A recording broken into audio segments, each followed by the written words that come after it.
The first time she cried about her past, I wasn't accusing her of anything. That's the part that still haunts me. We were sitting on the floor of our apartment, surrounded by wedding catalogs, half-empty coffee mugs, and sticky notes covered in plans for a future we both claimed to want. The venue was booked. Invitations were being designed.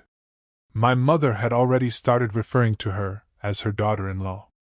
Life felt settled. At 38, I thought I had finally found stability. I had spent most of my 30s bouncing between failed relationships and long work hours, convinced that maybe marriage just wasn't in the cards for me. Then I met Emily. She was warm, funny, intelligent, and somehow made ordinary days feel important. After 2 years together, I proposed during a weekend trip to the coast. She said yes before I finished asking. For a while, everything felt perfect. But that evening, while discussing guest lists, an innocent question slipped out. "Have you ever been engaged before?" I expected a simple answer. Instead, her face went pale. Then she started crying. Not quiet tears. The kind that come from somewhere deep. I remember putting my arm around her and asking what was wrong. She shook her head immediately. "Please don't ask me about my past." The response caught me completely off guard. I laughed nervously. "Okay, but why?" She wiped her eyes. "Because it doesn't matter anymore."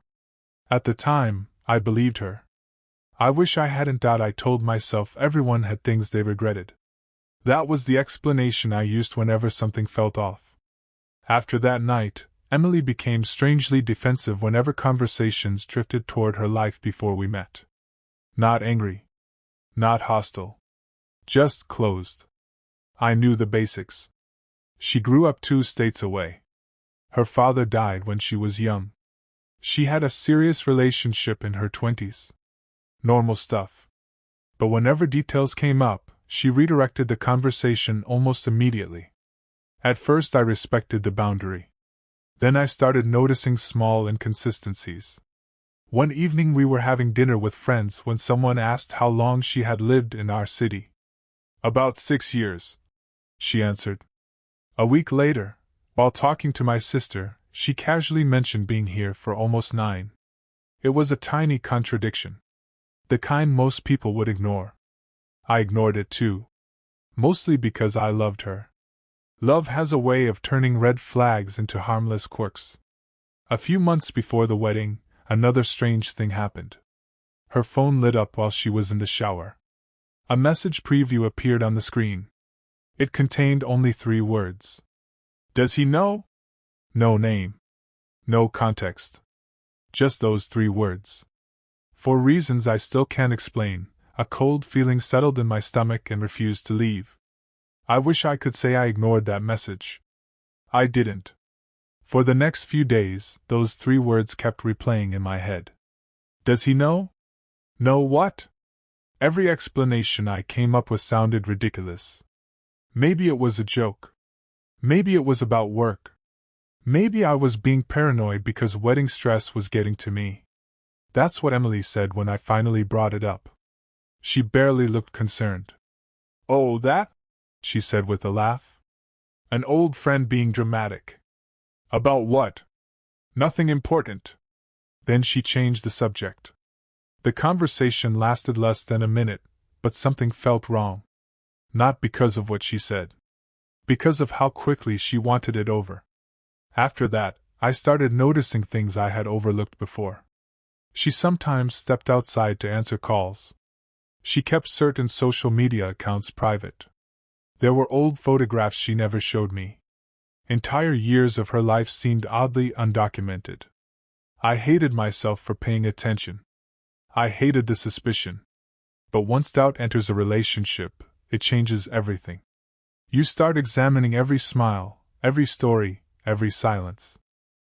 And slowly, trust becomes something you consciously force yourself to feel rather than something that comes naturally. About 6 weeks before our wedding, the situation got worse. Emily left her laptop open on the dining table while she ran to the grocery store. I wasn't looking for anything. At least that's what I tell myself. Then a notification appeared in the corner of the screen. A name I didn't recognize. The message preview read, "I can't keep lying to him forever." My heart immediately started pounding. I stared at the screen for several seconds, trying to convince myself not to click. Then I clicked. The conversation wasn't long. Most of it had already been deleted. That alone scared me. But a few messages remained. The person kept asking if she planned to tell me before the wedding. Emily's replies were vague. "I don't know. It's complicated. I'm terrified." Nothing specific. Nothing clear. Yet somehow those messages felt worse than an outright confession. When she came home, I acted normal. Or at least I tried to. Inside, I was falling apart. For the first time since proposing, I caught myself wondering whether I actually knew the woman I was planning to marry. And once that thought appeared, I couldn't make it disappear. 3 days later, I finally confronted her. I couldn't sleep, couldn't focus at work, couldn't think about anything else. That evening, I sat across from her in our kitchen and asked directly, "Who were you talking to?" She immediately knew what I meant. I watched the color drain from her face. For a few seconds neither of us spoke. Then she whispered, "You read my messages?" The fact that she focused on that instead of the content made my stomach sink. "Emily, what aren't you telling me?" Her eyes filled with tears almost instantly. The same reaction she'd had when I asked about her past months earlier. "Please," she said. "Just trust me." I remember laughing. Not because anything was funny. Because I felt like I was losing my mind. "How can I trust you if I don't even know what we're talking about?" She cried harder. "Because it happened before I met you." "Then tell me." "No." That single word changed something between us. Not because she had a secret. Everyone has secrets. Because she was willing to marry me while refusing to explain the one thing that clearly terrified her. And that realization scared me more than whatever the truth might be. The truth started coming out by accident. A week after our argument, Emily's older sister called me. To this day, I don't know whether it was guilt, frustration, or pure desperation that made her do it. She asked if we could meet for coffee. The moment I saw her expression, I knew something was wrong. She looked exhausted. Like someone carrying a burden for far too long.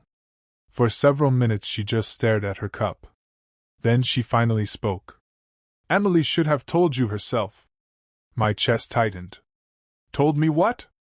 She closed her eyes. What she said next completely shattered the reality I'd been living in. Years before I met Emily, she had been engaged. That wasn't the shocking part. The shocking part was that the engagement ended because she had an affair. Not a one-night mistake. Not a drunken accident. A months-long relationship with someone very close to her fiancé. When I asked who, her sister hesitated. Then she quietly answered. "His younger brother." I actually thought I'd misheard her. I remember staring at her, waiting for her to correct herself. She didn't. And suddenly Emily's tears, the secrecy, the panic whenever her past came up, it all started making horrible sense. That I drove home in a fog. The affair alone would have been enough to shake me, but it wasn't the affair that kept replaying in my head. It was the lies. For over 2 years, Emily had looked me in the eye while carefully avoiding the truth. Not technically lying. Just hiding. Editing. Controlling the story. When I got home, she immediately knew something had happened. I could see it in the way her shoulders tensed. "What's wrong?" she asked. I stared at her. Then I said the words. "Your sister told me." The silence that followed felt endless. Emily sat down slowly. Her hands were shaking. "What exactly did she tell you?" I almost laughed at that question. As if there were multiple versions. "As much as you refused to." The tears started again. But this time, I didn't move to comfort her. I asked whether it was true. She nodded. Barely. Just enough for me to see. I felt physically sick. "Why hide it?" She covered her face. Because everyone judges me for it. That's not why. Her crying became louder. No, I said. You hid it because you knew it mattered. For the first time, she didn't argue. She just sat there silently, and somehow that silence hurt more than any explanation she could have given. That night turned into the longest conversation of my life. Once the truth started coming out, it came out in pieces. Painful, uneven pieces.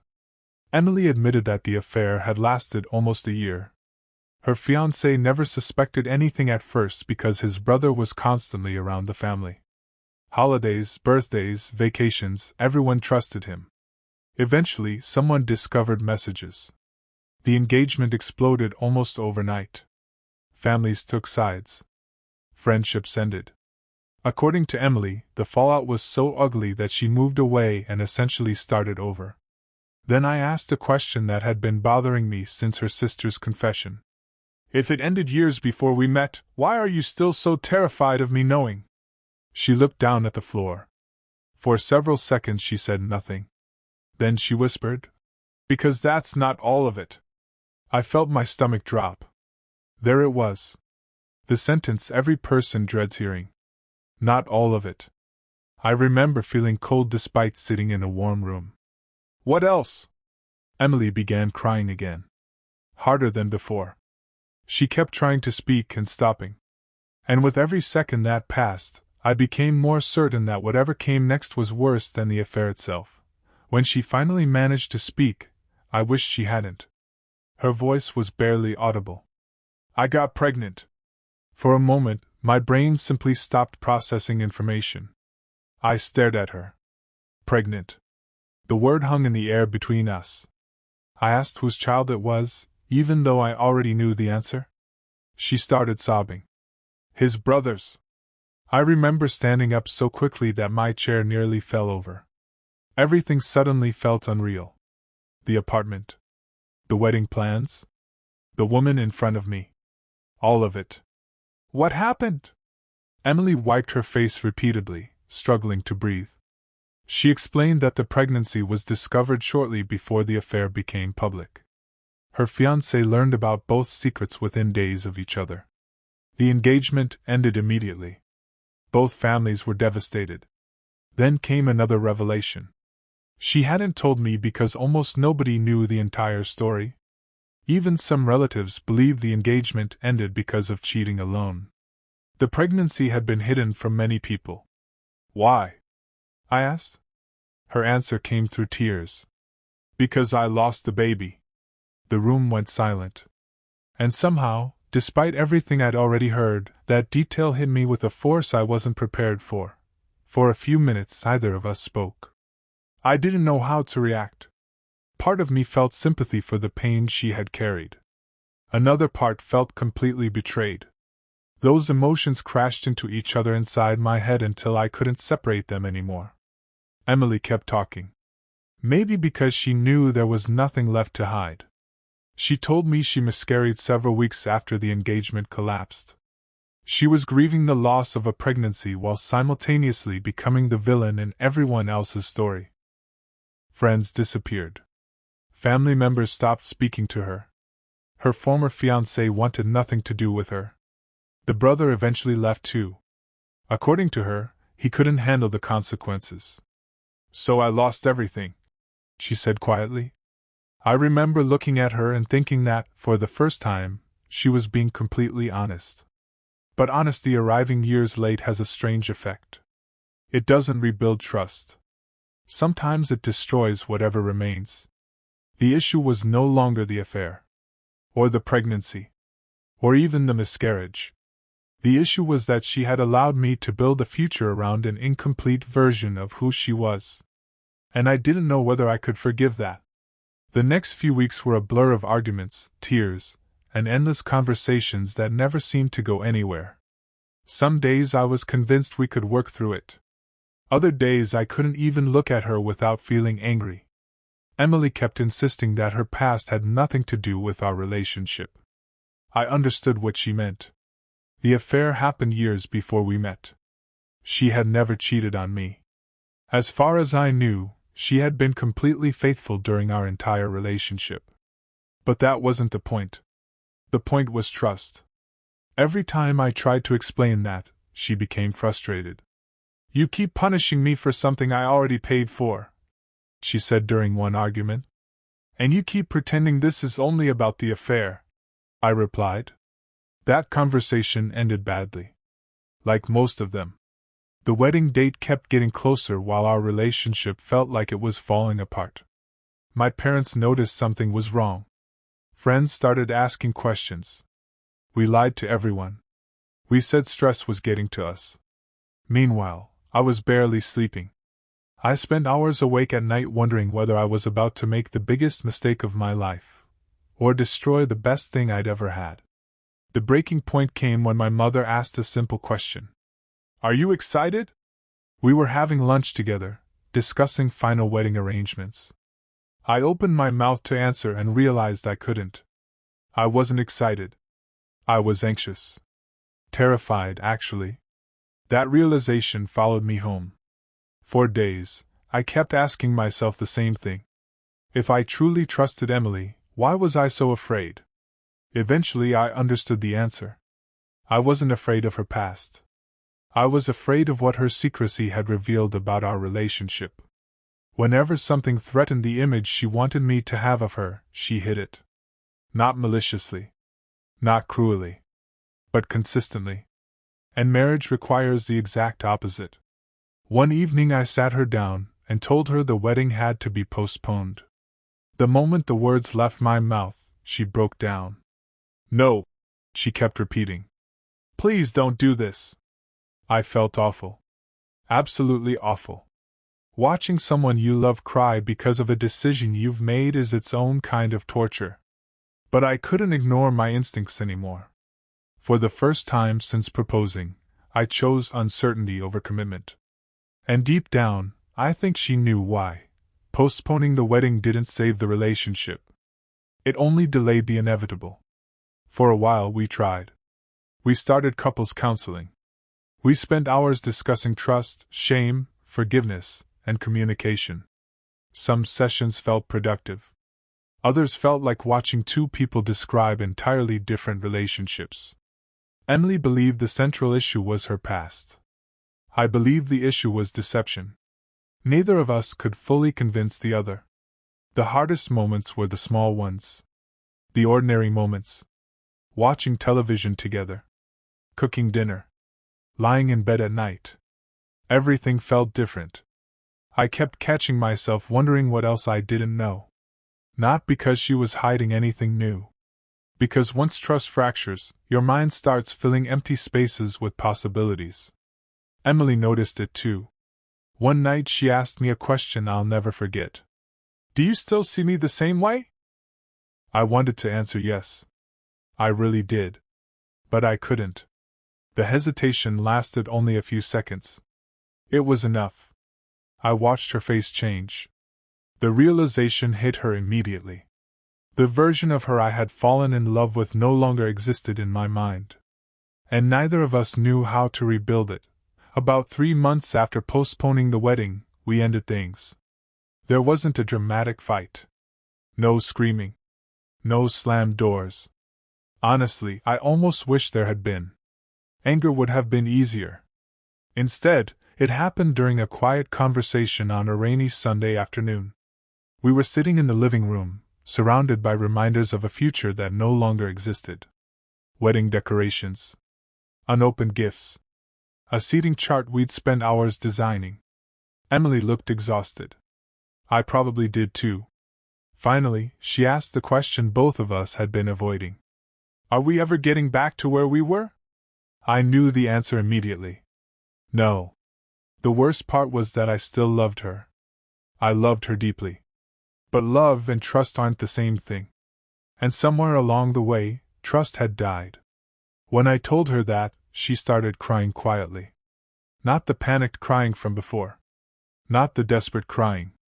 Just sadness. Pure sadness. She admitted she should have told me the truth long before the engagement.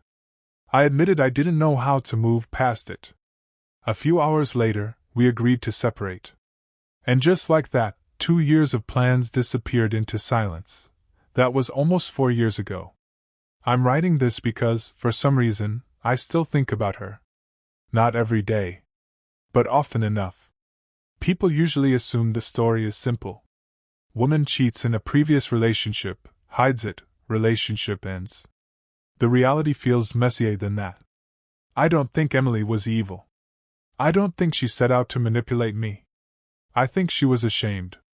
I think she spent years trying to outrun the worst mistake of her life. The problem is that buried secrets don't disappear. They grow roots. They shape every decision you make until eventually they surface anyway. I've dated since then, but I've never gotten engaged again. Maybe that's coincidence. Maybe it isn't. What stays with me most isn't the affair or even the pregnancy. It's that moment on our apartment floor when I asked an innocent question and she started crying. Looking back, the truth was standing right in front of me. I just didn't understand what I was seeing. If there's a lesson here, it's probably this. When someone says their past doesn't matter, pay attention to how they react when you ask about it. Sometimes the reaction tells the story long before the words do.